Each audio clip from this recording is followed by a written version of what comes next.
voici la deuxième partie du tutoriel que j'avais fait précédemment.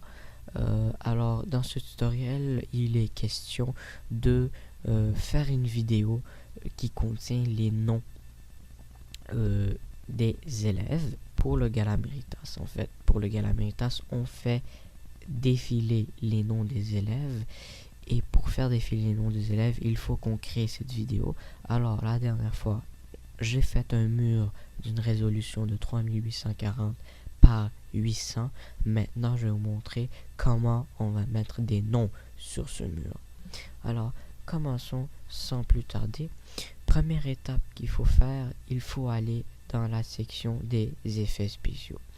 Alors ici, il y a des effets. Et là, nous, on veut l'effet spéciaux du texte. On veut seulement mettre du texte. Alors, vous cliquez sur l'icône où il y a le T majuscule.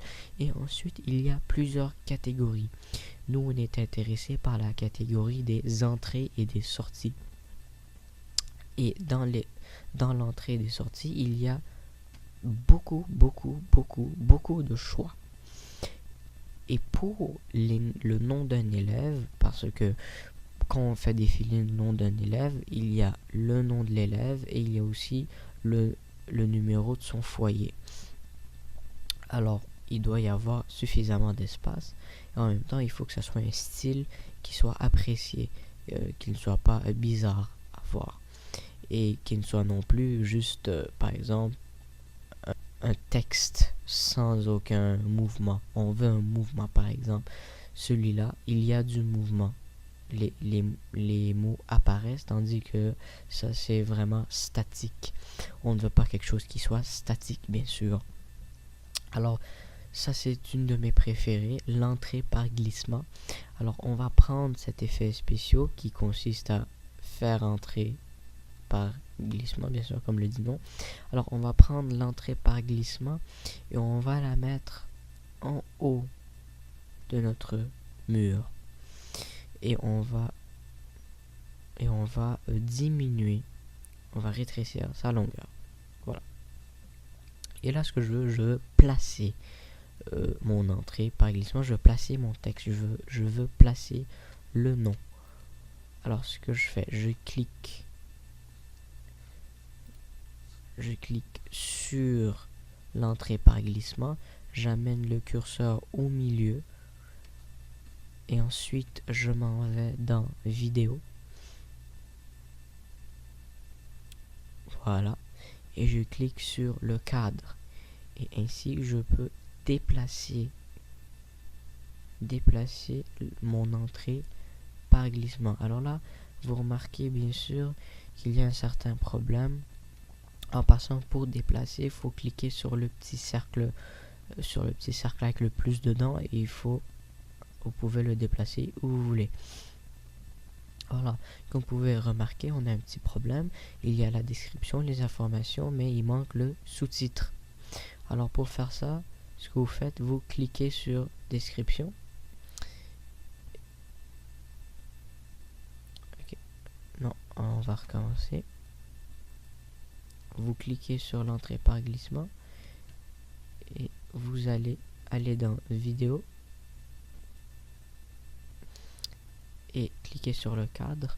Et là, ce qu'on va faire, c'est qu'on va juste l'amener un peu vers au centre, juste pour le temps qu'on puisse descendre notre description, qu'on descende le mot information pour donner place au nom du sous-titre. Je ne sais pas pourquoi ça fait ce problème, mais ça a tendance à faire ce problème. Alors, ce qu'on a à faire, vous cliquez sur description et là, vous voyez, il y a une ligne avec un petit cercle encore et un plus. Alors, vous le descendez. Vous pouvez le bouger, vous pouvez l'amener à gauche, à droite, en haut, en bas. Mais bon, c'est mieux préférable de le garder vis-à-vis les autres mots. Alors, on va descendre information et on va descendre sous-titres de façon qu'il soit visible. Je trouve que description y est. Je peux le descendre encore et information aussi. vous cliquez deux ou plusieurs fois pour sélectionner le mot. Et voilà, c'est tout. Et maintenant, je peux le déplacer. Alors, on va cliquer sur l'entrée par glissement, la vidéo, le cadre, et je peux le déplacer à l'endroit désiré, et je peux aussi réduire la taille. Là, je trouve que mon sous-titre, par contre, il est pas très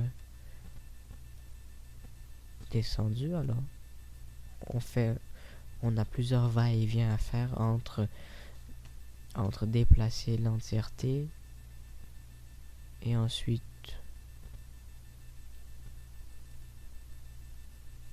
déplacer par exemple les mots individuellement. Voilà. Et ensuite on retourne.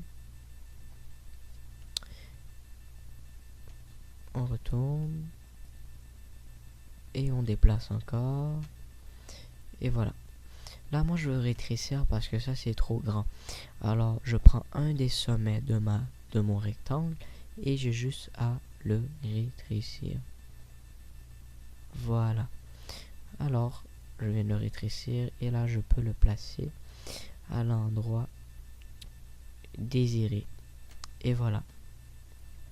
Maintenant, cette entrée par glissement est parfaite pour moi. Alors, ce que je fais, c'est que je vais copier cette entrée par glissement à la place d'en refaire une autre et une autre et une autre. Alors, tout ce que j'ai à faire, c'est d'aller dans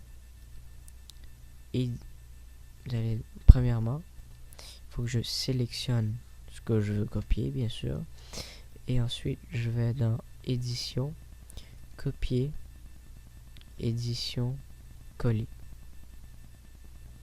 et j'ai une autre entrée par glissement qui vient d'apparaître. Et là, je sélectionne cette entrée par glissement,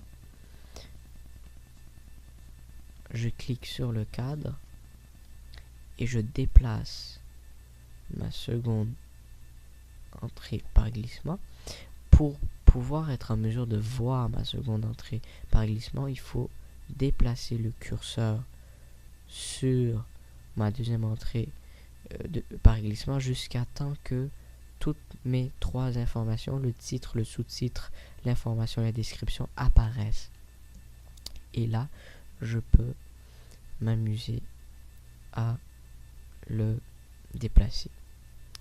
Et voilà. Alors, je vais refaire cette étape plusieurs fois et je vais accélérer la vidéo pour ne pas vous ennuyer.